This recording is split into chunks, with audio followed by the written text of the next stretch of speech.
Bana, movie linaanzia hekaluni. Kulikuwa kunafunga harusi. Harusi hiyo ilikuwa inamhusisha Lawrence kama mwanaume na Joyce kama bibi yake. Lakini mlango wa nyuma kwenye hekalu hilo hilo kulikuwa kuna mwamba mmoja mbeba begi anatembea kisiri hadi mlangoni. Lawrence pamoja na Joyce walikuwa wakifunga ndoa. Lakini yule mwamba ilionekana anapitia mlango wa nyuma, anaingia ndani ya harusi. Hii movie ni kali, afu harusi ilikuwa ina visanga kinoma. Huko kwa nje tena tunamuona binti mmoja anaitwa Christine, amevaa gauni refu jekundu. Inaonekana anawahi, sijui amechelewa, sijui anawahi nini kwenye harusi hiyo. Lakini muda huo humo ndani ya hekalu mchungaji akasema, "Je, Joyce, unakubali Lawrence awe mume wako wa ndoa?" Wakati ule Christine anakimbia, akaanguka chini. Akasikia anaitwa Christine, alikuwa ni baba yake. Huyu baba anaitwa Ronaldo, lakini mtoto wake pia anaitwa Lawrence. Haya bana, yule mwamba aliweka begi chini, afu akatoa chuma. Ni kama vile sniper, sijui anataka kumlenga nani katika harusi. Na nimeshakwambia hii harusi na kizaazaa, sielewi mpaka sasa hivi. Humu ndani Joyce anasubiri aseme kama anakubali. Huyu sniper akavua miwani ili aweze kumlenga adui yake. Joyce hataki kusema tu. Kwenye harusi bado tu amekaa, watu wanashangaa. Lakini huku nje Ronaldo akamshika mtoto wake. Christine akamwambia, "Baba, tukimbie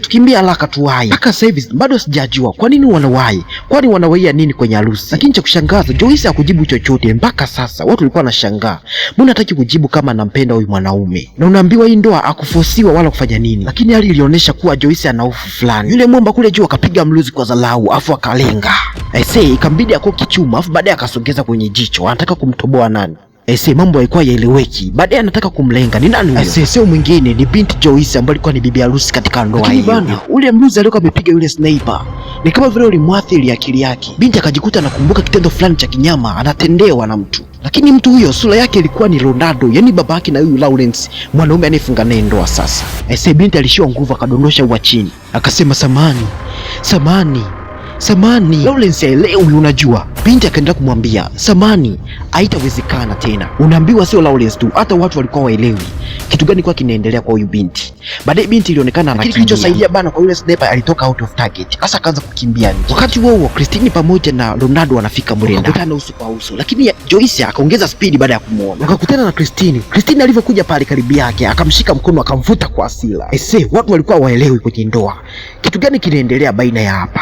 Yaani ndoa inaenda. Lakini pia kuna mama mkwe bana, Argenda Vardas Castillo, akampatia signal yule sniper acha. Sniper ikambidi ashushe kwanza mzigo kwa sababu bosi kamwambia aache. Christine akamwambia, "Ninafahamu wewe unaitwa Joyce na nia yako unataka kutuharibia familia yetu, si ndio mpango wako Joyce kwa huzuni akasema, "Hapana, mimi sio mbaya wenu, ila mbaya ni Ronaldo. Mbaya ni baba yenu. Baba yenu ndiyo mbaya katika familia hii." Unaambiwa ilikuwa ni fumbo. Kila mtu alikuwa elewi. Lakini ndio yule tuliyemwona pia akimtendea kitendo cha kinyama katika Afrika zake pale mwanzo. Haya bana, ninajua bado hujaelewa, ila movie ndio linaanza. Kama nilivyokuambia mara ya kwanza, ili movie ni nzuri, lina kila kitu cha kufanya. Subscribe, comment, hata pia like. Najua bado hujaelewa, ngoja nikurudishe nyuma. Ilikuwa ni sherehe ya Christine, yani yule mwanamke tuliyemwona amevaa gauni jekundu. Alikuwa pamoja na mamake. Sasa alimwambia mamake, "Baba ni muongo, alisema atakuja lakini mpaka sasa hivi bado hajafika." Mamake akamwambia, "Usijali." Lakini wakati ule Ronaldo naye akafika. Huyo Ronaldo bana ni baba lakini ana mke mwingine. Na siri hii anaijua mke wake, japo kwa amemdanganya mwanae kuwa muda wote anakuwa kazini, ila kiukweli anakuwa kwenye familia yake. Inaonekana kabisa huyo Ronaldo anampenda sana mtoto wake. Sasa akamwambia, "Wow, mwanangu umependeza sana." "Nashukuru baba." Sasa katoto kakamuuliza, "Lakini baba, umeshakamilisha vitu vyako vyote? Kumbuka ulituambia kuwa siku yangu ya kudhaliwa utalala na sisi nyumbani. Ulituahidi hivyo." Baba akajibu kwa ushtuko, "Natakiwa niweze kurudi ofisini hivi punde. Nimepata tu nafasi kidogo ya kuweza kuja hapa. Lakini usijali, natakiwa tuweze kufurahia kwanza happy birthday yako. Umenielewa mwanangu?" Akasema, "Lakini baba, mbona inaonekana kila siku unakuwa kazini?" Mwanangu, usiwe hivyo. Unapenda uwe na huzuni muda wote. Hii ni happy birthday yako. Furahia, upendeze. Na unajua kwamba tutapiga picha leo. Unajua hilo. Sasa ukipiga picha huko umenuna hivyo, unataka upige picha ukiwa umenuna, sura inakuwa libalibaya mwanangu, Sasa ikabidi akadanganya kwa kachekesha pale, mambo yakae sawa. Wewe twende mdogo mdogo, utaielewa tu. Haya bana, wakati ule wanafurahi wakasema, "Bana, leta mshumaa." Lakini hapo ikaja gari moja ya kifahari, lakini mule ndani tunamwona mwanamke mmoja mwenye gazba, Argenda Vardas Castillo. Alikuwa akitazama vyote vilivyokuwa vinaendelea tena kwa hasira. Yule baba elewi, wanafurahi tu. Baadaye anambusu mwanae, baadaye akachukua, hii hapa zawadi yako nimekupatia leo. Wakati akitoa ile zawadi tena kwa furaha, baadaye anampatia, anamfungulia kama kawaida. Yule mwanamke akapandisha hasira zaidi, ikabidi atoke nje ya gari. Akaanza kwenda hadi eneo la tukio tena kwa hasira. Aliangalia sana ile familia. Wakati huo huku hawana hili wala lile. Alikuwa akimfungulia mtoto wake zawadi ya gharama kweli. Katoto tu kanashukuru, kanasema asante baba. Kanajua babake anampenda. Babake anasema, Malkia wangu, nimekuletea hapa zawadi. Natumaini utakuja kuwa daktari kubwani, ndio? Katoto kakasema, ni nzuri baba, nashukuru. Kakasema, lakini baba, hautakaa na sisi muda mrefu tena, si ndio? Ningependa hata uchukue muda kidogo ukae na sisi. Muda wote unakuwa kazini tu. Kwani kazini kwako kuna umbali gani mpaka unakuja muda kama huu mdogo mdogo, baadaye tena unakuwa haupo? Babake aliamka akasema, lakini mwanangu, samahani sana. Kazi zangu zimekuwa ni nyingi na ni kweli zinanibana, lakini hata leo singepata muda wa kuja kwako, lakini nakuahidi kuwa ipo siku nitakuja, tutakaa pamoja, tutafurahi mambo yangu yakishakaa sawa. Na labda nikuahidi mwanangu, sitaweza kukukana kivyovyote vile, hata kama kitatokea chochote. Umenielewa? Unajua kwa nini? Ninakupenda sana mwanangu, pamoja na mamako. Katoto kakafurahi kakasema, tunakupenda pia baba. Kama kawaida baba akampiga mtoto mabusu mengi ya kutosha, afu baadaye akamwambia kwamba ukitabasamu mwanangu unakuwa ni mrembo. Lakini mke wake na Ronaldo akamshtua kama vile kuna hali mbaya imetokea. Si mwingine aliyesogea pale ni Alejandra. Alikuwa anasogea pale kwa hasira. Ronaldo inabidi amfuate. Sasa kwa nini anamfuata haraka? Akamwambia, hapa usikuwa maeneo haya. Katoto kakauliza, baba ni nani huyo? Baba akamwambia, mwanangu, natakiwa niweze kwenda sasa. Hebu niachie huko. Baba, kwa nini sasa unaona aibu? Kwa nini unaona aibu? Kipindi unachukua hela yangu unaitumia ili kuweza kulipia eti upendezesha happy birthday ya mtoto Alamu. Hivi hawa una aibu wewe mwanaume? Kwa nini? Kwa nini una aibu? Ninavyokulisha Ronaldo unanichiti. Ninavyokulisha kila kitu nakupatia unakipata. Lakini leo hii unanilipa hivi, si ndio? Sasa yule mama alikuwa amekasirika na aliongea maneno mengi sana. Tukakimbia. Wewe mama, usimuumize babangu. Yule mwanamke alivyosikia vile akasema, wewe usiingilie. Pia wewe chula. Mimi na uwezo wa kumfanya chochote huyu, kwa sababu unayemwita kuwa babako ni mume wangu. Umenielewa? Tafadhali Alejandra, usimuingize mtoto juu ya hili. Wewe chula, hivi unajua kwa mamako ni hawala? Unajua hilo? Mwachi mwanangu. Unajua watoto kama wenyewe wanawaitagaje? Wajua wanawaitagaje? Wewe ni mtoto wa Alamu. Wewe ni Alamu. Umesikia? Mamake Christine alikuwa anaficha mtoto wake ili hata asisikie kilichokuwa kinaongelewa na yule mama. Ronaldo ikabidi amfuate mtoto wake ili amtulize, kwa sababu maneno aliyomwambia yule mwanamke ni magumu kidogo. Katoto kakamuita baba, babake akashika mkono. Lakini muda huo mamake Christine naye alikuwa amejaa gasba, akamwambia, mwanangu, usimuingize katika haya ni makosa yangu, umesikia? Na umkome. Aliwekwa kibao. Ronaldo akamwambia, wewe unafanya nini? Acha basi. Si ndivyo ulikuwa unataka, si ndio? Ulikuwa unataka nikupige kwa sababu unielewi, na ninawaambia leo ni mwisho. Nitakuja kuwamaliza wote familia yenu. Ronaldo, wewe ni mamangu, lakini wote pamoja na awala wako wote nitawaingiza jela wote, na maisha ya mtoto wako nitayaharibu. Lakini pia nadhani umesahau ni nani uliyemuoa. Umemsahau. Hakuna mtu anayeweza kushindana na Alejandra Valdez Castelo. Ni lazima nitafanya kisasi juu ya hili. Yule mwanamke alikuwa na hasira kweli. Inaonekana huyu ndiye mke wake wa ndoa wa huyu mwanaume. Bado sijajua kwa nini ana mke wa ndoa lakini pia ana familia huko. Yule mwanaume ilimbidi amfuate mke wake, lakini mtoto hakuelewa na alilia kwa uchungu, baba njoo baba, usiondoke. Lakini Ronaldo alimfuata mke wake huko, wakaingia kwenye gari na ilimbidi aendeshe gari ili warudi nyumbani. Mtoto alilia, baba unaniachaje maeneo ya huku baba? Umesema kwamba utakuwa pamoja nasi siku ya leo, unaondokaje? Mamake na Christine ilimbidi tu amkumbatie mtoto wake. Wanasema tajiri na mali zake na maskini na mwanae. Na muda mwingine katika maisha hela inaonekana kutawala kila kitu, hata maisha ya kila mtu pamoja na fly ya mtu unakuta anaikabidhi kwenye hela tu. Yaani unamkuta mtu anaamini kabisa kwamba hela ndio itakayokuja kumpatia furaha. Kwa hiyo anatafuta hela baada ya kutafuta faraja katika maisha, na anajikuta hata chaguo lake katika maisha yake ni chaguo baya. Haya bana, ulikuwa ni wakati wa usiku pale nyumbani. Dogo alikuwa bado haelewi, ilimbidi amuulize mama yake maswali. Hivi mama, yule mwanamke aliyekuwa kule alikuwa ni nani? Na ni kwa nini alikuwa na baba? Anasema yeye ni mke wake na baba. Kwani wewe sio mke wa baba? Mama anamwambia, mwanangu, sikia. Lakini mtoto akadakia huko analia, lakini mama, mtoto wa Lamu inamaanisha nini? Na mtoto wa nje ya ndoa anamaanisha nini? Mbona alikuwa akituita sisi majina kama hayo? Mamake akamwambia, mimi sio mke wa baba yako, na sio kweli, wewe sio mtoto wake wa pekee. Ana watoto wengi na amekuwa akikwambia kuwa anaenda kazini, lakini kweli ni kwamba anaenda nyumbani kwake katika familia yake. Sisi ni familia ya pili, ni familia ambayo anaweza akasema kwamba hatuhusu kabisa. Nini? Mbona amekuwa akisema kwamba yuko ofisini? Kwa nini anafanya hivyo? Lakini pia aliniambia kuwa yuko busy na kazi imembana. Kwa nini anafanya hivyo baba? Yule dogo alikuwa akilia, na vitu hivi vilikuwa ni vigeni kabisa katika maisha yake. Mamake akamwambia, Christine, nisamee mimi kwa kukuficha. Dogo akauliza, ina maana baba hatarudi tena? Baba hatarudi tena? Kaenda kwenye familia yake? Mimi ni mtoto wa Lamu kwa sababu mimi sio mtoto wake wa kweli, si ndio mama? Mamake akasema, hapana, wewe ni mtoto wake, wewe ni binti yake, na unatakiwa kukumbuka kuwa babako anakupenda sana, anakupenda sana. Wewe ndio mtoto wake anayekupenda. Wewe ni mrembo kushinda hata watoto wake, na hakuna chochote kitakachoweza kututokea mwanangu. Dogo alishindwa hata kuongea, alilia kwa uchungu sana, ni kama vile alikuwa anaharibiwa kisaikolojia. Kwa kweli yule mama alimlopokea maneno makali na mabaya kwa mtoto mdogo kwa sababu ya hasira zake.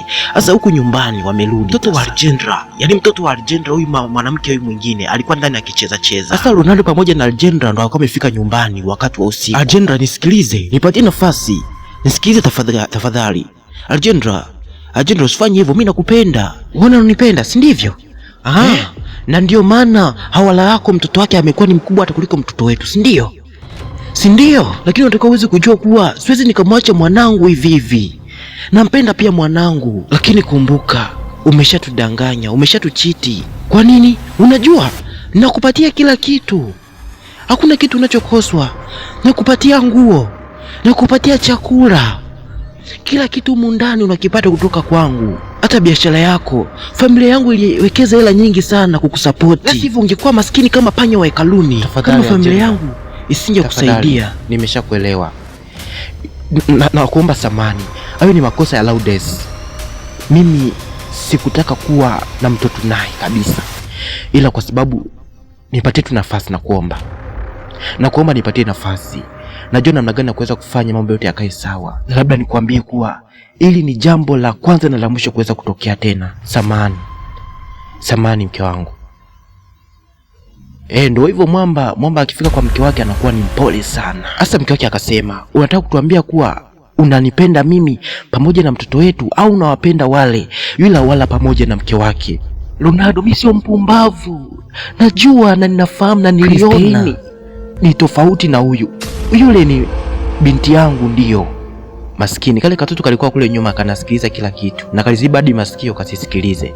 Yule mama alikuwa anaongea kwa uchungu huko analia kabisa, yaani sijui atawafanyeje. Sasa akamwambia, Ronaldo, naomba utuchague mimi na Lawrence mwanao, au huyo malaya wako na mwanaye Alam. Tafadhali Algendra, mimi nakupenda wewe na Lawrence, nawapenda sana. Yule jamaa kama nilivyokuambia, Ronaldo analishwa na huyu mama kwa kila kitu, anapata kila kitu, mahitaji yake ya kila siku. Sasa baadaye ikabidi amchague huyu pamoja na mtoto wake. Sasa yule mama akasema, hivi unafikiri mimi nitakuamini kwa hili? Yule mama akaondoka huko ana hasira. Sasa wakati huko anamfuata akamwambia, Mikimbi, ndio nakupenda wewe na Lawrence jamani. Algendra kwa hasira akasema, nafikiri mimi nitakuamini hivi hivi.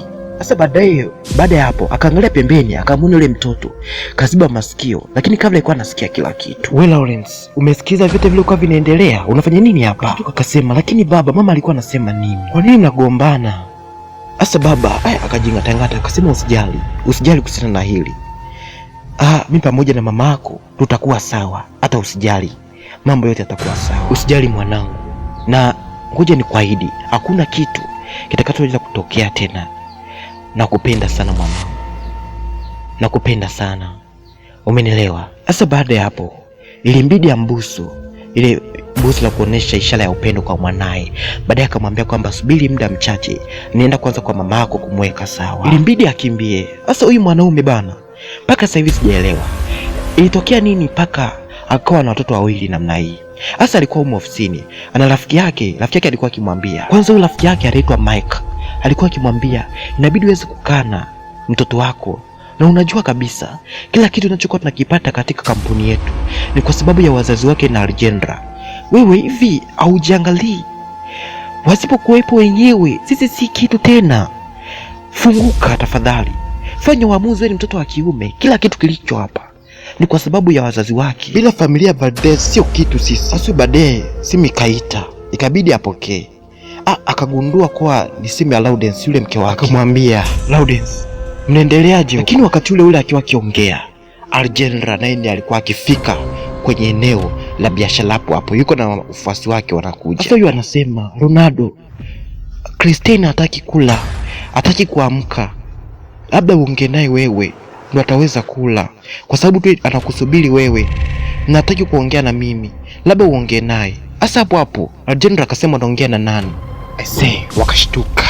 Sasa baadaye akaingia mle ndani. Laudence alikuwa akisikia kiumbali lakini hakuelewa chochote. Akamnyang'anya simu, afu akaangalia ni nani. Laudence kwa hofu akaita Ronaldo. Huyu mwanamke alimkata jicho Ronaldo, afu akamwambia, mwambie ulichoniambia jana, kila kitu kirudie kwa yeye akusikie. Mwamba ilimbidi ajikaze aongee. Akamwambia, Laudence, sikia, kuanzia leo uwe mwanzo na mwisho, usije kunirudia kunipigia tena. Alafu huyo mtoto Christine kisiwe chanzo cha wewe kujisogeza kwangu. Sikupendi, na kuanzia leo usinitafute tena katika maisha yako, usinipigie tena. Akakata simu, afa akasema tayari. Huku nyumbani mtoto akauliza, mama, baba akasemaje? Baba akasemaje ulivyompigia? Alejandra akasema asante, nashukuru. Baadaye akamwambia wafuasi wake twendeni. Ronaldo akamuuliza, unaelekea wapi wewe? Unaelekea wapi Alejandra? Alejandra kwa dharau akajibu, kama ulinichagua mimi, hakuna haja ya kujua naelekea wapi. Kwani mimi nitakuchiti? Afa akaondoka. Ilikuwa ni kizaazaa. Walivyokuwa naenda sijajua naelekea wapi, lakini kabla na mpango wa kuelekea sehemu fulani. Baadaye akamuita Mike, tuwafate wanapoelekea. Tuwafate. Haya bana. Kulikuwa kuna kikosi cha magari kwa kinaelekea kule. Hichi kikosi kilikuwa ni cha yule Alejandra. Hata pasipo kuumiza kichwa, bila shaka alikuwa anaelekea kwa Laudence. Yaani mamake na Christine. Alikuwa na hasira kweli, anatamani hata mshike, amngate kichwa, akitafune anywe maji afu ameze. Huku Ronaldo anasema, mimi sitaki shida yoyote. Asa Christine amekosea nini? Wale ni maskini tu. Sasa baadaye wanatembea, akapata ajali, akagonga kwenye nguzo, na safari yao ya kuwafuatilia ikaishia pale pale. Huku Alejandra alikuwa akielekea katika nyumba ya Laudence pamoja na mabodyguard wake. Sasa wakaingia mle ndani. Kwa ni balaa. Maskini wa Mungu. Sasa ni maskini hawana chochote, lakini sasa huyu mama akaenda kuwaletea vurugu. Kwanza akaangalia ile nyumba, akaingia ndani. Huku kavaa miwani ya kumficha hata nyuso za sura yake, yani asione mtu uluma. Akaingia mle ndani. Sasa kale katoto kwa lakalaka kakajua ni baba, kakaita baba, afu akatokea yule mama. Bila kusita akavua miwani, afu akamwambia Christine, muondoke kwenye nyumba yangu. Lakini nyumba si ya kwetu. Najua nyumba hii ameitengeneza Ronaldo, na ni kwa sababu alikuwa analipwa kwa sababu ya biashara yangu, kwa hiyo hela ni za kwangu. Ondoka. Maskini kabidi waanze kuwaforce waondoke. Yule mama akasema, niacheni niondoke mwenyewe, niachie hii nyumba na uondoke. Umesikia? Usipige makelele, hapa sio kwako. Afu pia wanatakiwa uondoke pasipo kuweza kujua, kwa sababu utadhalilika na mtoto wako atapata shida. Mwacheni anang'anie, labda anataka kujidhalilisha mwenyewe. Yule mama akasema, niachieni. Umesikia? We kaba, ondoka, hautakiwi kuwa hapa haraka. Alafu mimi hivi vitu havikuleta kwa sababu yako, umenielewa? Ondoka. Laudence akaona mwanae kama vile anamngangania, akasema niachieni, afa akamkumbatia mwanae maskini. Huu ndio upendo wa mama. Yaani baada ya kuachiwa pale, alimkumbatia mwanaye wasimzuru kwa lolote. Akaona basi kama ndio nyumba yenu, acha niwaachie. Ndio maana nikasema pale, maskini na mwanaye, tajiri na mali zake. Hasa kwa wakati wa usiku, Lawrence pamoja na mtoto wake walienda kuishi kwa Elena. Elena huyu alikuwa jirani yake na Lawrence, lakini yeye pia alikuwa na mume wake, japo kwa mume wake alikuwa ametoka kwa muda, lakini pia ni mjamzito. Hasa alikuwa akiwaambia, nimetoka kwenye nyumba yenu, yaani wewe pamoja na mume wako Ronaldo waka ni kugombana tu, shida yenu nini? Kazi yako ni kukimbia kimbia, mpaka sikuelewi. Yule ni mume wako, kwa nini mnakuwa hivyo? Alafu uko na mwanao jamani. Lawrence akasema, nivumilie na siku chache tu za kukaa hapa, mambo yote yatakuwa sawa. Ila nake akamwambia, we Lawrence, badala ya kukaa miasovwe pamoja na mume wako, mwangalie huyu mtoto, kumbuka yeye anahitaji baba. Alafu mwambie akuoe, sio anakaa mbali na wewe. Unajua kabisa akishakuoa hawezi kuacha. Unaona mimi niliolewa, mume wangu alinitia mimba na ni lazima arudi tu. Huyu mama mume wake anaitwa Fad, hasa anaitwa Elena, lakini pia alikuwa akienda kuwashauri, lakini pindi pale alikuwa anaongea, Christine alijikuta anaanza kulia pale. Sasa baadaye akasema, samani kidogo kwa kumuumiza mtoto wako. Samanini, alionea huruma kwa sababu naye pia ni mzazi. Akaendelea kusema, mnatakiwa muende mkapumzike baada ya hili. Inaonyesha kabisa hata mwanao pia naye amechoka. Lakini Christine akamwambia, mama, huenda pengine baba ameshaanza kututafuta. Tafadhali mpigie simu, mpigie, mwambie tuko hapa, aje atufuate. Kiukweli huyu mama Elena alikuwa anajisikia vibaya sana alivyokuwa anaona familia inateseka, afu iko wenyewe tu. Hasa akajiona yeye ndo kama aliyebaki ni kama vile ndugu anayetakiwa kuwa nao karibu. Ndo maisha ndivyo yalivyo. Ndugu anaweza akakutenga, ila ukaenda ukahifadhiwa na mtu ambaye hautaamini kabisa katika maisha yako, huenda ni jirani au rafiki yako. Haya bana, ile ajali ya Ronaldo ilimpeleka hadi hospitalini. Sasa daktari alikuwa akimwambia ameumia sana, mfupa wake umeshateguka, kwa hiyo akiamka lazima atahisi maumivu, bado anatakiwa aweze kukaa. Kinachotakiwa labda nimpatie dozi ya kutuliza maumivu. Sasa alibaki mwili Alejandra pamoja na Mike. Mike ilionekana kuumia sana katika ajali ile, yeye aliumia tu, alipata kovu katika kichwa. Sasa Alejandra akamuuliza Mike, mlinifuata ili kuweza kumsaidia yule mwanamke? Mike akasema, hapana Alejandra, sio hivyo. Alitaka kuyamaliza yote, yaani aende akavunja uhusiano wake pamoja na Lawrence mbele yako, ili tu uendelee kumwamini kuwa ni mume wako na nakupenda sana, na alikuwa hana amani kwa alichokuwa amekufanyia. Mike ilionekana kama vile anamtetea Ronaldo. Alejandra akamwambia, Mike, sasa hivi wewe ndiye ninayekuangalia kwa ajili ya usalama wa mwanangu. Tafadhali hakikisha huyo mwanamke aje kusumbua familia yetu tena. Tafadhali nisaidie kufanya hilo. Mwamba akakubali. Anampenda sana mume wake, na ndio maana anajikuta anafanya roho mbaya kwa ile familia ya kimaskini. Sasa baada ya hapo, huyu Mike ilimbidi aweze kumuita Lawrence. Wakaenda hotelini, akawa anaongea naye. Nia yake ni kumfanya mwanamke awe mbali kabisa na Ronaldo. Hasa akawa anamwambia, sina ulazima kukuambia yote haya, lakini Lawrence, atakiweza kujifunza kupitia unayopitia kwa sasa. Ronaldo anajitahidi kujitenga kabisa mbali na wewe, lakini wewe bado hujajua na hataweza kabisa kurudi kwenye maisha yako. Lawrence akamwambia, lakini alituahidi mimi na Christine kwamba hataweza kutukana. Sikia, lakini mambo yamekuwa ni tofauti kwa sasa. Watakuwa uweze kujua Alejandra alikukamata, na yule baba ni tajiri mkubwa, ana uwezo kukufanyia chochote katika maisha yako, hata kukuharibia safari yako ya kimaisha kabisa. Umenisikia? Unajua unatakiwa uweze kuchagua kitu ambacho kiko bora katika maisha yako. Lawrence alijisikia vibaya, akajikuta anaanza kulia. Ana sehemu ya kukaa na anaishi kwa jirani yake Elena, lakini bado amemficha jirani yake. Anamwambia kwamba hivi punde mambo yatakuwa sawa. Mike akamwambia, hichi hapa ni kiasi kidogo, kitakusaidia katika maisha yako. Lawrence hakuwa tayari kuweza kukichukua, akasema hapana, baki nacho tafadhali, kitakusaidia wewe mwenyewe katika maisha yako. Mike baada ya kugundua kuwa Lawrence ana hasira, ilimbidi ampishe. Akamwambia, mimi naondoka. Kwenye maisha kuna wakati fulani unaweza ukaupitia ukahisi kila mmoja amekutenga, hata watu wa karibu wanakushauri kuwa ufanye maamuzi mabovu katika maisha, lakini unatakiwa uweze kujua kuwa Mungu yeye aliyekuweka duniani ndio anayejua hatima ya maisha yako. Mtumikie yeye tu, mambo yote yatakuwa sawa. Sasa nyumbani, Aleni pamoja na Christine walikuwa wakitenga chakula. Baadaye Christine baada ya kumwona mama yake ameingia ndani, akakimbia kwenda kumuuliza. Akaenda, mama, baba akasemaje? Umeongea naye amesemaje baba? Lini atakuja kutuchukua?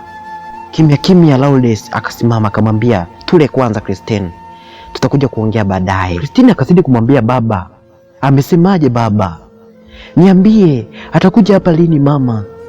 Niambie. Elena akamwambia, nenda kwanza kuosha mikono yako, uje tule kwanza, mama yako ametoka huko amechoka. Christine hakutaka kuelewa, aliendelea kumsumbua mamake. Akasema kwa hasira, hawezi akarudi tena kwa ajili yetu.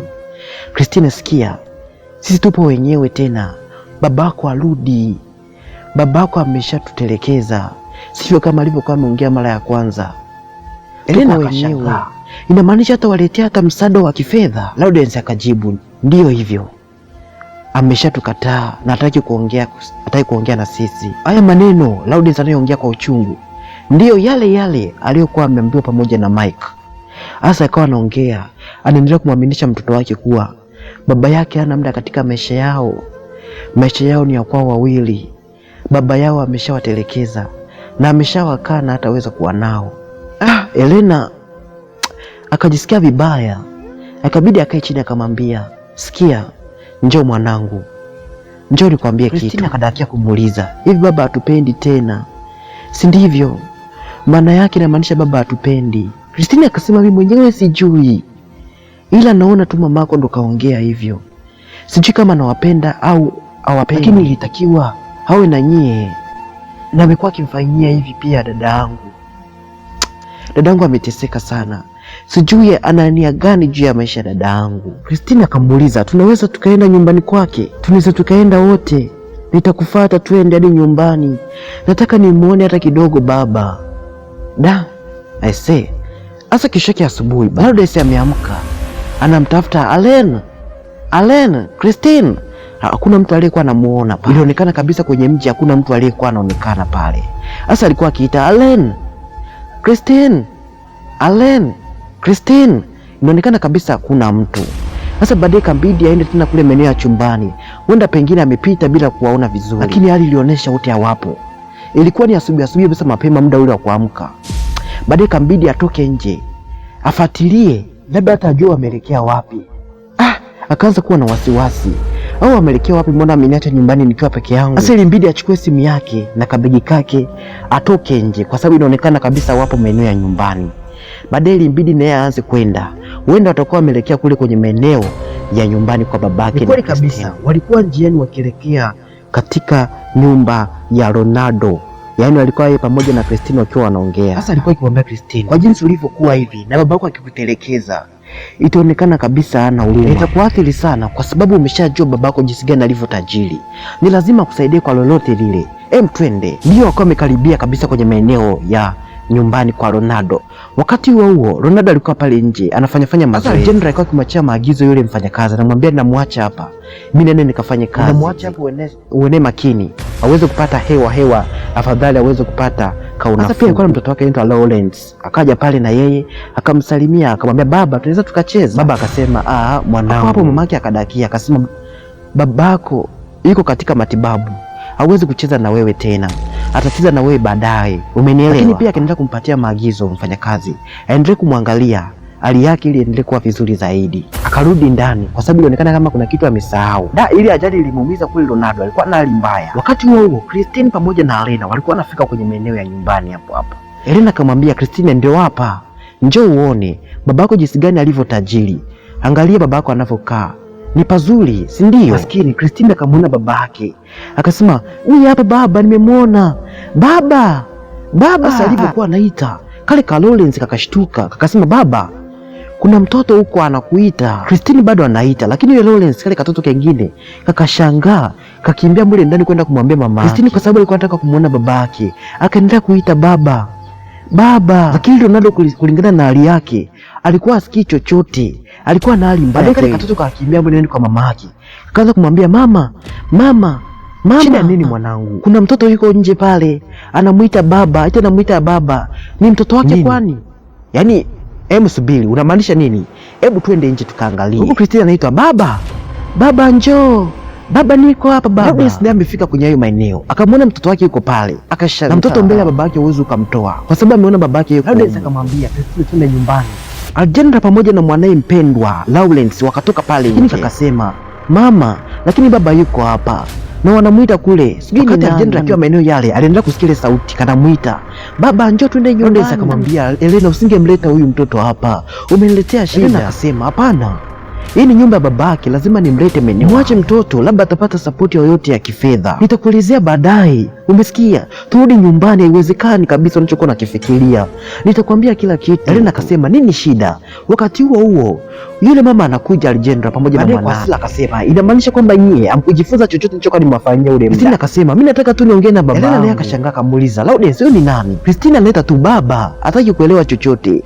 Baba njoo hata afadhali hata uweze kutuona. Alejandra akasema kwa sababu bako hawajali, ondokeni maeneo haya, hayawahusu kabisa. Christina alianza kuita kwa sauti ndogo, baba baba baba. Laudence akamwambia tu, Alejandra akamwambia Digno, mtoe mbwa nje. Yule mfanyakazi akasema mama, fanya haraka, nimeshasema mtoe mbwa nje. Afa akamwambia mtoto wake aingie ndani. Esi anataka kuwatumia mbwa mkali awafukuze hapa. Akafungua ile mlango. Na ni kweli wakafungulia mbwa pale mkali. Sasa Christina anakimbilia baada ya kuona mlango umefunguka, anataka kukimbia ndani, lakini yule mbwa pia naye anabweka. Esi wakamwachia. Sasa fikiria, Elena ana mimba. Christina ni mtoto mdogo. Laudence naye ni mwanamke. Afu wanakimbizwa na mbwa mkali. Inauma sana. Watu sio majambazi, ni wahitaji, lakini wanakimbizia mbwa waweze kuwangatangata na kuwaumiza. Da, ndio maisha ya jinsi. Bwana, ni kipi kitatokea? Hiyo ni episode ya kwanza. Nimeshakwambia hii tamthilia ni nzuri ya kutokea. Inaitwa The Beauty Stranger. Ni nzuri sana. Cha kufanya wewe subscribe, like, lakini pia ukiona mavipi comment uweze kuangalia, useme ni namna gani tuendelee kufanya ili huduma zetu ziendelee kupendeza zaidi mbele yako. Nashukuru sana. Kwa majina naitwa Kelvin Sande, natumaini tutakuwa pamoja. Lakini zaidi na zaidi tuendelee kumshukuru Mungu kwa ambaye anatutendea. Tuendelee kuwa pamoja, tuendelee kusapotiana. Endelea kusubscribe, uwe mwanafamilia wa kikundi chetu. Tuendelee kupata hii movie pamoja na vitu vingine tofauti, na movie tofauti tunazokuwa tunazitoa, kwa sababu tumepanga vitu vizuri zaidi. Ila kusahau kama nilivyokuambia, movie ni nzuri na hautaweza kujuta.